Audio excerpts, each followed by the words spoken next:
bum ba bum bum bum bum bum bum bum bum bum bum bum bum bum.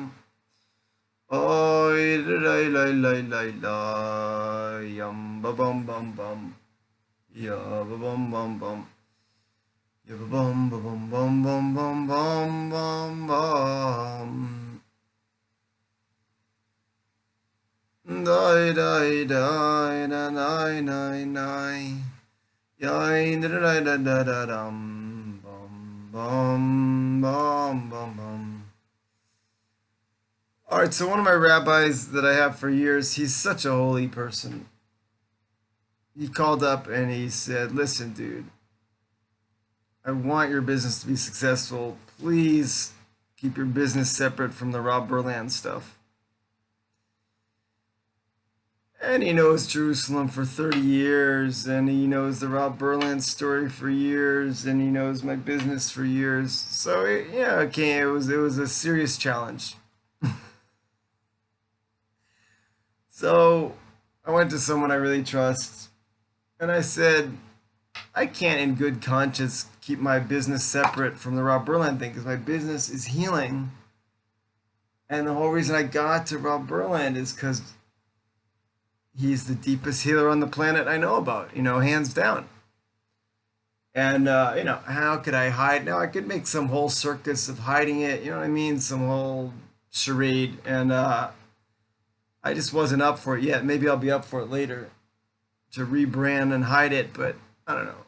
I just don't have the I don't have a head for that kind of trickery right now. So instead, I'm going to shout it from the rooftops that if you want the deepest healing, come to Rob Berland. Come every day. And a lot of times it's like pulling teeth to get people to come. It's you can really feel they know all their issues are going to come up by coming. And that's the point. Deep healing is uprooting the sources of our problems. So if we go to a tzaddik, naturally they're gonna get into our kishkas, into the source of what's our problems.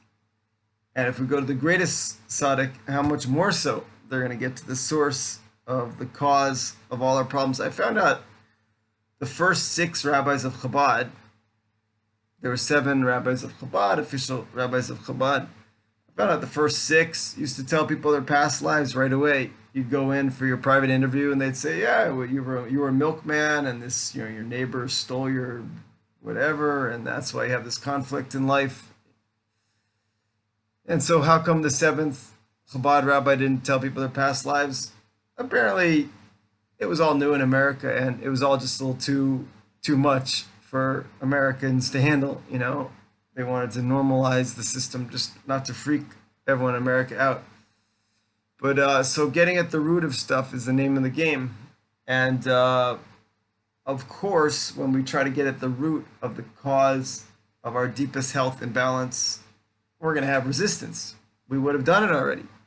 If we didn't have resistance, we would have done it already, So the whole world is a series of attempts to either avoid the tzaddik, the main righteous person of the generation, or to substitute something for the tzaddik so we feel good enough. You know what I mean? Does that make sense? If someone goes to the best Chinese medicine practitioner of their country, they're going to get some deep healing, very deep healing, and they might feel like, why do I need to go to tzaddik? I'm getting deep healing as it is. And they are. And it's good to go. But one of the worst things about getting something great is sometimes it makes us not crave the truly greatest thing. You know what I mean? So, yeah. And, we all should go to the greatest tzaddik in the world, the greatest righteous person of the generation. And you don't have to believe it's Rob Berland. Go to who you think it is. If you don't think it's someone Jewish, go there. Tell me about it. Let's get in the game here. And part of going to the tzaddik is giving money to the tzaddik. So if you believe anything about what I say, take $1 right now, take a quarter, take a penny, and give it to who you think is the main righteous person in the generation. Maybe you think it's Trump. Maybe you think it's Obama. Maybe you think it's Rob Berland. Maybe you think it's Mother Teresa. She's still alive. I can't remember. Give it. Give your money is your blood. Give your blood to who you believe in the most. I'm very psychically attuned, especially when I do a lot of meditation. So whenever I give money to Rob Berland, I tune in. Even if I just like give him $5, we have a big gathering every day. So a lot of times people pass money up through the crowd to the Rav, which of course, if you're not used to that, you think, what's going on? It looks like Lahavdil, like one of these church revival things, revival tent, whatever that's called. So so I'll send money up to the crowd, even if it's just a small amount of money. And when he takes it, I'll feel something like happen. You know what I mean? I'll feel like something profound happen. I can feel it very energetically, like acutely.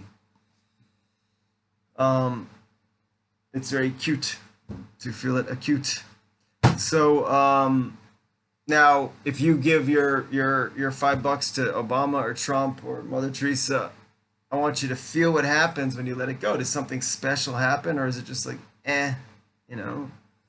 Chances are it's just like, and then you'd be like, oh, who do I want to give to? It's such an American value. Like, who do you donate to? What do you donate to? And it's very profound, Do you donate to,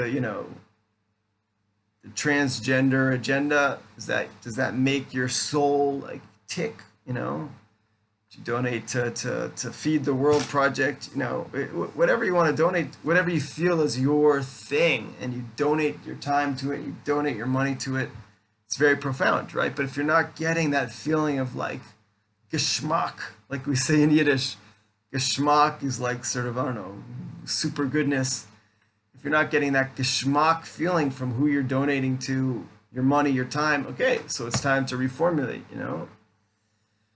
I realize I'm not the best advertisements. I'm not the model of, everything that's, successful in life.